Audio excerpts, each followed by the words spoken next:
All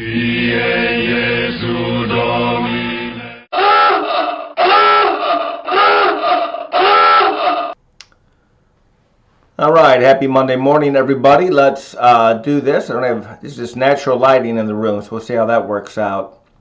Let's talk about the shooting at a synagogue in Pittsburgh and gun violence in general. Much of the reaction for people who have a distaste for guns or a fear of guns, which is possible to have. I mean, that's a lot of people do. Guns are dangerous things. They are designed for shooting targets, sometimes shooting living targets if you're hunting, and can be used in self-defense. But oftentimes what we see every time there's a shooting like this, which is horrible and tragic, if we just got rid of guns, everybody would be safe. And we know that sounds nice and simple, and it is utterly false. What's one of the truths we ought to be waking up to? Posting an area as a gun-free zone means nothing. It means nothing. You might as well put up a shooting gallery for crazy signs right next to it, if you want to be honest. Because who does the gun-free zone affect?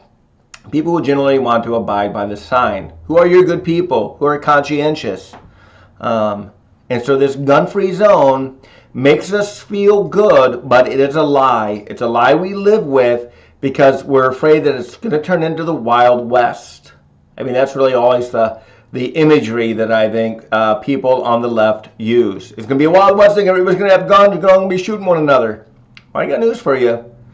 I'm a firm believer that good people who are armed and trained and mentally and morally and spiritually prepared to defend their loved ones are okay. You know, the police come after the crime. None of them ever show up at the crime unless you just happen to be there when it takes place. So you're always calling the police in response to something that's already happened, which is great. In fact, our law enforcement officials are to be applauded in their handling of this event and the event down with the crazy in Florida and his goofy bombs. But I have no problem with gun ownership. I have no problem with people being trained in how to use a gun, whether they use it for target shooting, whether they use it for hunting, or if they plan on using it for self-defense. I have zero moral qualms about that. But you have to ask yourself some serious questions. If you're ever going to own a gun, can you live with the fact that you may shoot somebody and they may die as a result of your actions? And you better pray long and hard about it. I did, and I recommend you do. The answer I got to is yes. When I have a choice between the malicious jerk, mentally ill or not, some are not mentally ill. We should not run to that right away and go, oh, this guy's got mental illness. Some people are just malicious, vile, hateful people. That's a spiritual illness, but that is not a mental illness. They have a compromised morality based on their hatred and their anger, but they are not mentally ill. But a fair amount are. But regardless of that, you best be prepared to live with the consequences of your choices if you are a gun owner, and especially if you conceal and carry. But on any given day, I'd rather see the vile person, or even sadly, the crazy person, go meet the judge than any of my friends and loved ones.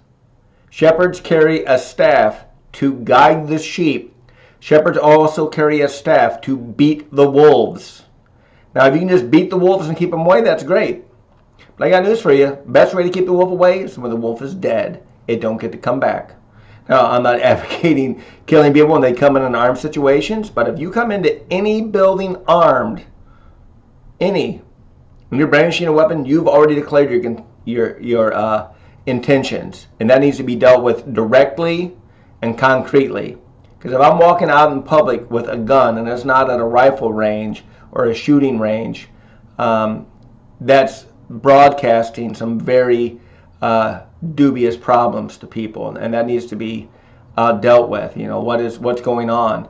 I mean, that's how much things have changed from when I was young. Because I can remember guys bringing shotguns to school for skeet shooting, and nobody thought anything about it. Checked it in at the office, left it out in your truck. It was no big deal.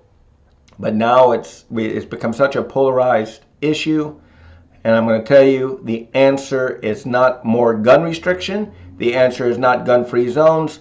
The answer is to respect the competency of individuals and hope that they act in a mature and appropriate way to defend their loved ones and their friends.